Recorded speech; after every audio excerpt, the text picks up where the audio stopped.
Good morning students, welcome to this video. This is Dr. Bharti Gautam and today's video is for B.Ed students. जो प्रथम वर्ष में हैं B.Ed पाठ्यक्रम के उन छात्रों के लिए आज की video and the topic of our discussion in today's video is marginalization, जिसको हम हिंदी में सीमांतीकरण कहते हैं. सीमांतीकरण क्या है और इसके अर्थ और परिभाषा के बारे में जानने का प्रयास आज की इस वीडियो में. तो चलिए शुरू करते हैं. So students, let us come to know what is marginalisation. Means सीमांतीकरण क्या है, इसको जानने का प्रयास करते हैं. भारत में भाषा, धर्म, क्षेत्र, संस्कृति आदि के आधार पर विभाजन पाया जाता है और ये हम सभी को पता है. और इसी के आधार पर सीमांतीकरण का जन्म हुआ है और इसी आधार पर कुछ जातियों का भी सीमांतीकरण हो गया. समाज की जातियों का विभाजन जन्म के आधार पर पाया जाता है. हमारे समाज में कुछ जातियों को उच्च स्थान दिया जाता है तथा कुछ को निम्न समझा जाता है. ऐसी जातियों को कि समाज में उनके लिए कुछ नियमों को लगाकर उनका सीमांतीकरण कर दिया जाता है.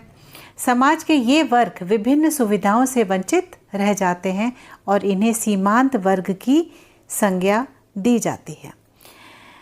तो स्टूडेंट्स, सीमांतीकरण का मतलब ये है कि किसी व्यक्ति या समुदाय को किनारे कर देना. हाशियाकरण या सीमांतीकरण दोनों एक ही चीज़ हैं. सीमांतीकरण होने पर वह व्यक्ति या समुदाय समाज की मुख्य धारा में नहीं रहता. मीन्स मेन स्ट्रीम में वो समाज की जो मुख्य स्ट्रीम है उसमें वो व्यक्ति नहीं रह पाता है. उसका अगर सीमांतीकरण कर दिया जाता है तो लोग, समुदाय गरीब, कमज़ोर होते हैं और उनको हीन दृष्टि से भी देखा जाता है. हाशियाकरण होने पर या सीमांतीकरण होने पर व्यक्ति को काम करने या बुनियादी सेवाओं या अवसरों तक पहुंचने में कम सक्षम बना दिया जाता है और इसीलिए व्यक्ति को समाज से, राजनीति से, अर्थव्यवस्था से भेदभाव और बहिष्कार का सामना करना पड़ता है और उन्हें ऐसे व्यक्तियों से जिनको का सीमांतीकरण कर दिया गया है उनसे उपेक्षापूर्ण व्यवहार किया जाता है और उसे शक्तिहीन बना दिया जाता है. विभिन्न सुविधाओं से वो वंचित हो जाते हैं. यद्यपि आज समाज में इन वर्गों के उत्थान हेतु आवश्यक कदम उठाए जा रहे हैं, लेकिन फिर भी इनकी स्थिति में आवश्यक सुधार नहीं हो पाया है. स्वतंत्रता के पश्चात संविधान में भी प्रजातांत्रिक मूल्यों के आधार पर कार्यक्रम दिए गए हैं जिनके माध्यम से इनके विकास और शिक्षा का प्रयास किया गया है.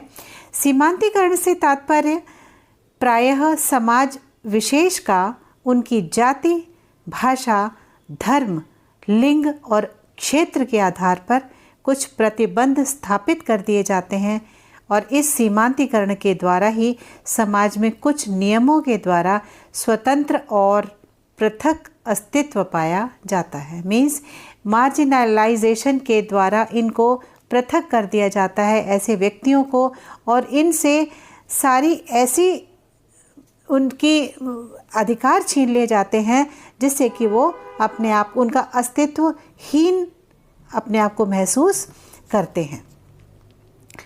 अब हम आते हैं सीमांतीकरण के कुछ प्रमुख स्तरों पर. Major stages of marginalization. Means कौन कौन से ऐसे प्रमुख स्तर हैं जिनके द्वारा सीमांतीकरण होता है. समाज व देश में सीमांतीकरण का विभाजन विभिन्न स्तरों पर किया जाता है जिनके आधार पर विशिष्ट सीमाओं का निर्धारण व्यक्ति, जाति, भाषा, क्षेत्र, लिंग आदि के आधार पर कर दिया जाता है. समाज तथा देश में इस प्रकार के विभाजन द्वारा समूह विशेष सीमा निर्धारण उनका कर दिया जाता है. विस्तृत रूप में व्यक्ति, भाषा, जाति, क्षेत्र एवं लिंग के आधार पर सीमांतीकरण के प्रमुख स्तरों को हम इस प्रकार अध्ययन कर सकते हैं। सबसे पहला स्तर है व्यक्ति एवं जाति का स्तर। व्यक्ति एवं जाति के स्तर पर प्रायः सीमांतीकरण पाया जाता है। समाज में विभिन्न जाति वर्ग पाए जाते हैं जिनमें रहने वाले व्यक्तियों एवं उनकी जाति का सीमांतीकरण कर दिया जाता है। मीन्स उन्हें उनका पृथकीकरण कर दिया जाता है, उनका मार्जिनलाइजेशन कर दिया जाता है। ये समाज के सीमांत वर्ग होते हैं जो समाज द्वारा सदैव उपेक्षित रहते हैं। जाति स्तर पर इनका 3 वर्गों में विभाजन किया गया है। नंबर पहला है अनुसूचित जाति, नंबर 2 अनुसूचित जन्म जाति और तीसरा है पिछड़ा वर्ग। तो इन जातियों को समाज में जो स्थान दिया जाता है वो काफ़ी निम्न होता है तथा कुछ निर्योग्यताएं भी लागू कर दी जाती हैं। व्यक्तियों को आधारों को सीमित करके उन्हें उपेक्षित कर दिया जाता है। तो इस प्रकार ये जो तीनों वर्ग हैं, अनुसूचित जाति, अनुसूचित जनजाति और पिछड़ा वर्ग, ये तीनों उपेक्षित वर्ग की कैटेगरी में इनको रख दिया गया। अब आता है क्षेत्र के स्तर पर। क्षेत्र के स्तर पर हमारा क्षेत्र बहुत विशाल देश है। जिस प्रकार हम देश में विभिन्न राज्यों का विभाजन विविधता के आधार पर कर दिया जाता है, उसी प्रकार विभिन्न भागों का क्षेत्रीय आधार पर भी मार्जिनलाइजेशन कर दिया गया। मीन्स विभिन्न क्षेत्रों के आधार पर प्रायः विभिन्न राज्य एवं समाज पृथक अस्तित्व की मांग करते हैं, जिसके आधार पर भी कभी कभी सीमांतीकरण हो जाता है। ये सभी भाग प्रायः एक दूसरे से भिन्न होते हैं तथा उनमें कुछ असमानताएं भी विद्यमान होती हैं। इसके अतिरिक्त समाज में कुछ क्षेत्र धार्मिक बहुलता वाले भी होते हैं, जहाँ पर धार्मिक समाज के द्वारा उनको अलग कर दिया जाता है, सीमांतीकरण कर दिया जाता है। अतः क्षेत्रीय आधार पर इन समूहों एवं वर्गों का सीमांतीकरण उनकी भिन्न संस्कृति, भौगोलिक दशाएं इत्यादि के आधार पर हो जाता है। तो इस प्रकार ये जो पृथकीकरण हुआ या कि मार्जिनलाइजेशन हुआ, वो भौगोलिक दशाओं के आधार पर हो जाता है या उनके कल्चर्स डिफरेंट होते हैं, उस आधार पर उनके समूहों को अलग कर दिया जाता है, वर्ग उनके अलग कर दिए जाते हैं और धार्मिक समाज के द्वारा उनको एक सेपरेट कर दिया जाता है। तो इस प्रकार हमने देखा कि क्षेत्र के स्तर पर भी मार्जिनलाइजेशन किस प्रकार होता है। Now we come to on the basis of language. भाषा के स्तर पर हमारा देश एक बहुभाषी राष्ट्र है। यहाँ विभिन्न भाषाएं एवं बोलियाँ प्रचलित हैं। प्रत्येक राज्य में अलग भाषा, अलग बोलियाँ बोली जाती हैं, जिनके आधार पर समाज उनका सीमांतीकरण कर देता है, क्योंकि प्रत्येक राज्य एवं समाज अपनी भाषा को महत्व देता है तथा उनके संरक्षण एवं संवर्धन का कार्य करता है। इस प्रकार प्रत्येक राज्य या समाज की एक विशिष्ट भाषा निर्धारित की गई है तथा उसी के आधार पर उसका सीमांतीकरण हो जाता है। मुख्यतः हमारी राष्ट्रभाषा हिंदी है, लेकिन फिर भी कुछ राज्यों की प्रमुख भाषा जैसे गुजराती, मराठी, कन्नड़, तेलुगु, बांग्ला आदि भाषाओं के स्तर पर इनके राज्यों का सीमांतीकरण हुआ है। इसी प्रकार छोटे स्तर पर भी विभिन्न समाजों में क्षेत्रीय भाषाओं के स्तर पर सीमांतीकरण दिखाई देता है। तो हमने देखा कि भाषा के स्तर पर भी जो है उनका एक मार्जिनलाइजेशन, उनको अलग कर दिया जाता है, उनको सीमांतीकरण होता है, क्योंकि हर राज्य का एक अपनी क्षेत्रीय भाषा होती है और वो उसी भाषा को महत्व वहाँ पर मिलता है। इसलिए जो लोग अलग भाषा बोल रहे हैं उनको पृथकीकरण कर दिया जाता है, उनका सीमांतीकरण कर दिया जाता है। तो इस प्रकार ये उनका जो हाशियाकरण हुआ है वो लैंग्वेज के बेसिस पर हो जाता है। नाउ लैंगिक स्तर पर, लैंगिक आधार पर भी भारत में सीमांतीकरण पाया जाता है। हमारा समाज लैंगिक स्तर पर स्त्री एवं पुरुष में विभाजित है। दोनों को समान अधिकार प्राप्त हैं, लेकिन फिर भी इनके कार्यों एवं योग्यताओं का सीमांतीकरण हो जाता है। आज समाज के प्रत्येक क्षेत्र में स्त्री एवं पुरुष बराबर की भागीदारी निभा रहे हैं, लेकिन स्त्रियों के कुछ कार्यों को समाज में स्वीकृति नहीं दी गई है। आज भी कई ऐसे क्षेत्र हैं जहां सिर्फ पुरुष कार्य कर सकते हैं।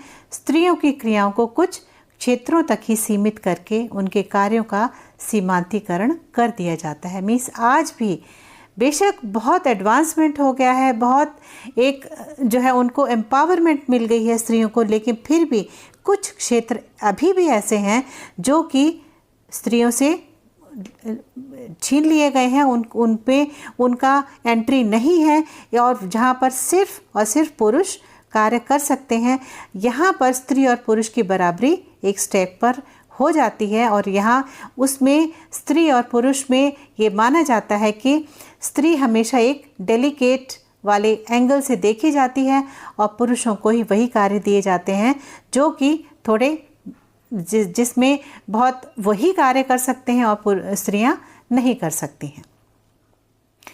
यद्यपि आज समाज में स्त्री प्रत्येक क्षेत्र में पुरुषों के समान ही कार्य कर रही है तथा आगे बढ़ रही है, लेकिन कुछ समाज ऐसे हैं जहां स्त्रियों को उचित शिक्षा तक की व्यवस्था नहीं की जाती है। उन्हें समाज में पुरुषों के बराबर अधिकार से वंचित कर दिया जाता है। अतः लैंगिक स्तर पर भी मार्जिनलाइजेशन या सीमांतीकरण भारत में देखा जाता है। Now we come to on the basis of work categories.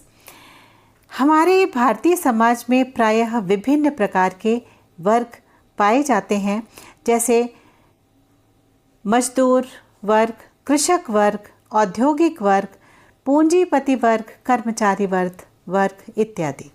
इन सभी वर्गों का समाज में क्रमशः इनके कार्य एवं स्थिति के आधार पर सीमांतीकरण हो जाता है। इनमें पूंजीपति, कर्मचारी एवं औद्योगिक वर्ग को उच्च श्रेणी में तथा कृषक व मजदूर वर्ग को निम्न श्रेणी में विभाजित कर दिया जाता है। इन सभी वर्गों के कुछ अधिकार एवं कर्तव्यों का निर्धारण एवं इनकी योग्यताओं के आधार पर किया जाता है। अतः हमने यह देखा कि सभी स्तरों पर समाज में भाषा, जाति, व्यक्ति, क्षेत्र आदि आधार पर मार्जिनलाइजेशन हो जाता है, सीमांतीकरण कर दिया जाता है। एंड हमने ये देखा कि सीमांतीकरण होने पर व्यक्ति को जो उपेक्षापूर्ण व्यवहार किया जाता है, इसी वजह से वो शक्तिहीन भी हो जाता है और उसको इस चीज़ का एहसास हो जाता है कि वह औरों से अलग है।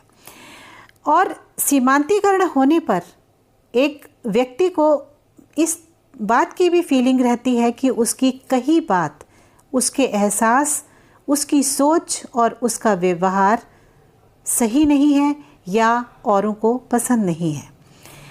सीमांतीकरण होने पर व्यक्ति को फासले और अलग थलग किए जाने का एहसास हमेशा रहता है और सीमांतीकरण या मार्जिनलाइजेशन होने पर व्यक्ति को संसाधनों और मौक़ों का फ़ायदा उठाने से रोक दिया जाता है।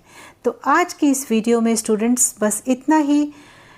अगली वीडियो में इसी का क्रमशः भाग हम लेकर के आएंगे। तब तक के लिए थैंक यू।